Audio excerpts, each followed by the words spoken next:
Hello friends, income tax matters की series में आज जो इशू हम डिस्कस करेंगे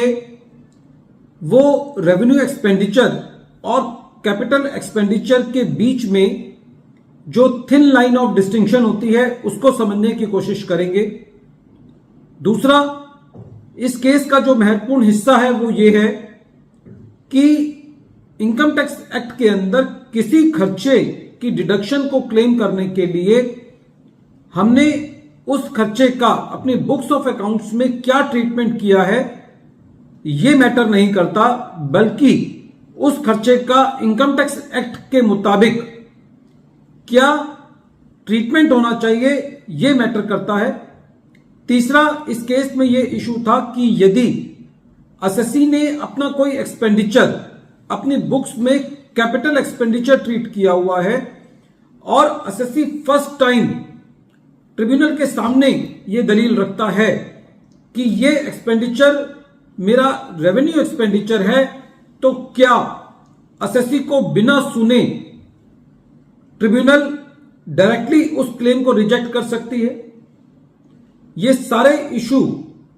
ऑनरेबल दिल्ली हाई कोर्ट के सामने एक judgment Asian hotels limited versus commissioner of income tax के केस में सामने आए और ये केस 470 ITR पेज नंबर 1 पर रिपोर्ट हुआ। इस केस का जजमेंट 9 अक्टूबर 2023 को आया। प्रेजेंट केस में असेसी एक होटल इंडस्ट्री के अंदर है। असेसी ने कुछ ऐसे खर्चे किए जो कि होटल को मेंटेन करने के लिए जरूरी थे। असेसी ने प्रेशराइजेशन ऑफ लिफ्ट शाफ्ट्स पर खर्चा किया, रेनोवेशन पर खर्चा किया,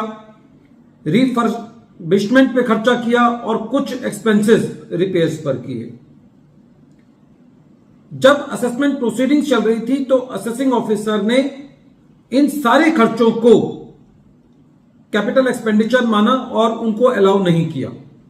हालांकि इसमें से कुछ खर्चे ऐसे भी थे जिसको असेसी ऑलरेडी अपनी बुक्स में कैपिटलाइज कर चुका था। जब ये मैटर असेसी को ट्रिब्यूनल से भी रिलीफ नहीं मिला तो असेसी दिल्ली हाई कोर्ट गया और इस केस के अंदर जो दिल्ली हाई कोर्ट ने अपनी ऑब्जर्वेशंस दी, जो इस केस का रेशियो है वो बहुत ही इंटरेस्टिंग है और काफी कुछ उससे सीखने को मिलता है। सबसे पहले दिल्ली हाई कोर्ट का यह कहना था कि कोई एक एक्सपेंडिचर कैपिटल एक्सपेंडिचर है या रेवेन्यू एक्सपेंडिचर है, ये इस बात से पता नहीं चलाया जाना चाहिए कि उस खर्चे का सोर्स क्या है या उस खर्चे को किस तरीके से किया गया है। इसके उलट कोर्ट ने यह कहा कि यह देखा जाना चाहिए कि उस खर्चे का उद्देश्य क्या है और वो खर्चा किस पर्पस से किया गया है। नेक्स्ट, दिल्ली हाई कोर्ट का यह कहना था कि यदि कोई एक्सपेंस किसी एंटरप्राइज की या किसी असेसी की सोर्स ऑफ प्रॉफिट के अंदर एडिशन होता है, कोई असेसी अपने सोर्स ऑफ प्रॉफिट को खरीदता है, एक्वायर करता है, तो उस खर्चे को कैपिटल एक्सपेंडिचर कहा जाना चाहिए। कोर्ट ने यह कहा कि यदि कोई खर्चा जो असेसी का एग्जिस्टिंग बिजनेस है उसको मोर एफिशिएंटली करने के लिए किया जाता है, उसको अच्छे तरीके से करने के लिए किया जाता है, तो उस खर्चे को रेवेन्यू एक्सपेंडिचर ट्रीट किया जाना चाहिए। कोर्ट ने यह भी कहा कि कई बार ऐसा हो सकता है कि उस खर्चे से कोई एक एक्सटेंडेड पीरियड के लिए बेनिफिट हो, तो खाली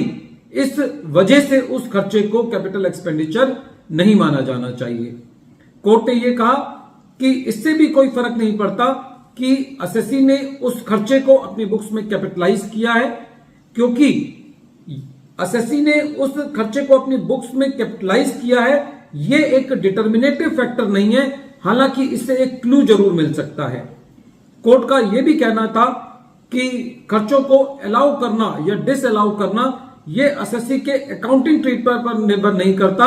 यह इनकम टैक्स एक्ट के प्रोविजंस पर निर्भर करता है।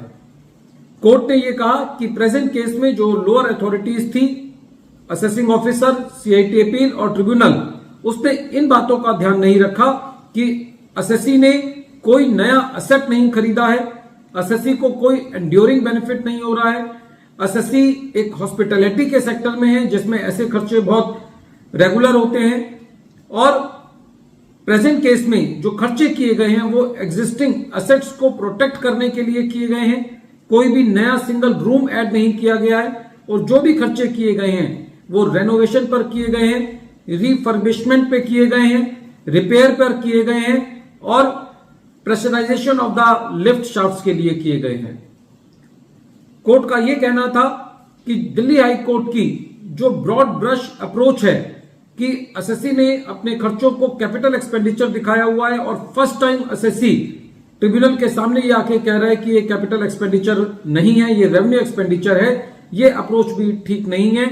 कोर्ट ने बाकी सब खर्चों को रेवेन्यू माना और जिस एक्सपेंस के लिए एसएससी ने उसको कैपिटलाइज किया था और फर्स्ट टाइम आकर के अपना एडिशनल ग्राउंड दिया था कि ये खर्चा कैपिटल एक्सपेंडिचर नहीं है, रेवेन्यू एक्सपेंडिचर है, तो उस लिमिटेड पर्पस के लिए दिल्ली हाई कोर्ट ने उस मैटर को रिवर्ट बैक कर दिया। फ्रेंड्स, इस केस का कंक्लूजन ये है कि किसी खर्चे का हमारी बुक्स में ट्रीटमेंट क्या है, इससे उस खर्चे की एलिजिबिलिटी या diseligibility under the income tax act पे फर्क नहीं पड़ता। वीडियो के अंत में एक बार फिर मैं केस का नाम रिपीट कर रहा हूं। केस का नाम है Asian hotels limited versus commissioner of income tax और ये केस 470 ITR पेज नंबर 1 पर रिपोर्ट हुआ। मैटर दिल्ली हाई कोर्ट ने डिसाइड किया और इस केस का जजमेंट 9 अक्टूबर 2023 को आया। Thank you friends.